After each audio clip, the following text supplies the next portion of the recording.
আজকে আমার রান্নাঘরে নিয়ে এসেছি সর্ষে চিংড়ি। চিংড়ি মাছ খেতে আমরা সবাই খুব ভালোবাসি, আর সর্ষে চিংড়ি হলে তো কোনো কথাই নেই। সর্ষে চিংড়ি আমার চ্যানেলে অনেকভাবে আছে। আজকের রেসিপিটাও খুব সহজ, তো আমি তোমাদের সাথে শেয়ার করছি। চলো কিভাবে বানিয়েছি সেটাই তোমাদের দেখাই।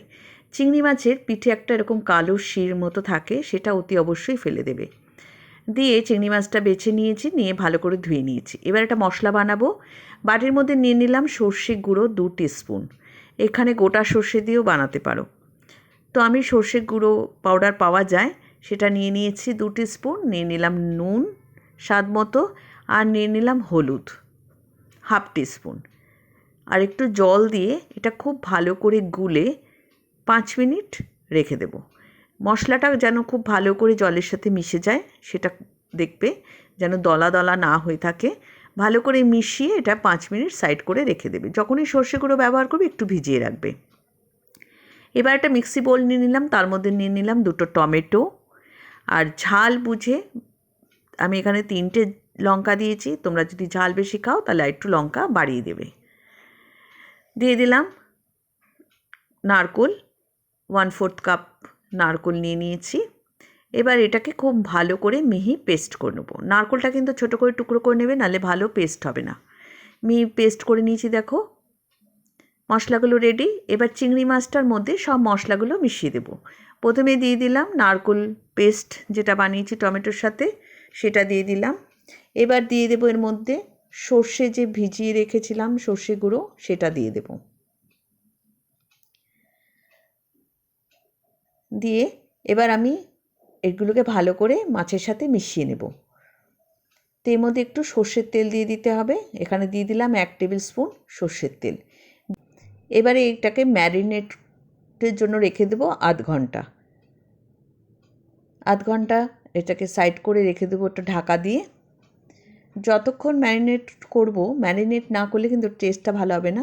এর মধ্যে একটু দিয়ে দিলাম চিনিটা দিয়ে দিলাম, যেহেতু এখানে নারকেল ব্যবহার করেছি ওই জন্য একটু চিনি দিলাম। চিনি দিলে টেস্টটা ভালো হয়। এবার ঢাকা দিয়ে সাইড করে আধ ঘন্টার জন্য রেখে দিলাম। আধ ঘন্টা পর ফিরে আসলাম। কড়াই গরম হয়ে গেছে, দিয়ে দিলাম 1 টেবিল স্পুন সর্ষের তেল। সর্ষের তেল না দিলে চিংড়ি মাছটা তলায় আটকে যাবে, সেই জন্য তেল দিয়ে দিলাম। দিয়ে এবার ম্যারিনেট করা চিংড়ি মাছটা ওর মধ্যে দিয়ে দিলাম।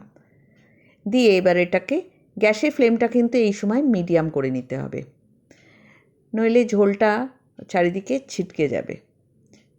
চারিদিক থেকে ঝোলটা ছড়িয়ে যাচ্ছে, ওটাকে এক সাইড করে করে এক জায়গায় করে দিতে হবে। আর গ্যাসের ফ্লেমটা অতি অবশ্যই কিন্তু মিডিয়াম করে রাখবে। দিয়ে এটাকে অনবরত নাড়তে হবে।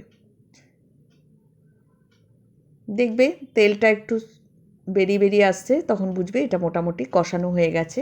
এবার এর মধ্যে দিয়ে দিলাম জল। এখানে আমি 1/2 কাপ জল ব্যবহার করেছি, কারণ এটা মাখা মাখা হবে, সেই জন্য বেশি জল দেব না। দেখো উপর দিয়ে তেলটা ভেসে উঠেছে, তাহলে বুঝবে হয়ে গেছে। এবার আমি একটু নুনটা টেস্ট করে একটু নুন দিয়ে দিলাম, আর দিয়ে দেবো কটা কাঁচা লঙ্কা চিড়ে উপর দিয়ে ছড়িয়ে দেবো। কাঁচা লঙ্কার গন্ধগুলো খুব ভালো লাগে। দিয়ে ঢাকা দিয়ে 10 মিনিট গ্যাসের উপর রেখে দিলাম। দিয়ে এবার একটা বাটির মধ্যে নামিয়ে নিলাম। তৈরি হয়ে গেল সর্ষে চিংড়ি। এইভাবে বানাবে, গরম ভাতের সাথে খেতে খুবই ভালো লাগে। বাড়িতে কেউ আসলেও বানাতে পারো। আমার চ্যানেলের রান্নাগুলো যদি ভালো লাগে অতি অবশ্য লাইক, শেয়ার, সাবস্ক্রাইব করতে ভুলো না। যারা সাবস্ক্রাইব করোনি এক্ষুনি সাবস্ক্রাইব করে রাখো, সাবস্ক্রাইব করতে কোনো পয়সা লাগে না। ওপর দিয়ে একটু কাঁচা তেল দিয়ে আবার ঢাকা দিয়ে রেখে দিলাম। যখন খাবো তখন যখন চিংড়ি মাছটা বার করবো তখন ফ্লেভারটা ভীষণ ভালো লাগবে। এই কাঁচা লঙ্কা সর্ষের তেল মিশিয়ে গন্ধটা খুব ভালো লাগবে, ওই জন্য ঢাকা দিয়ে রেখে দেবে।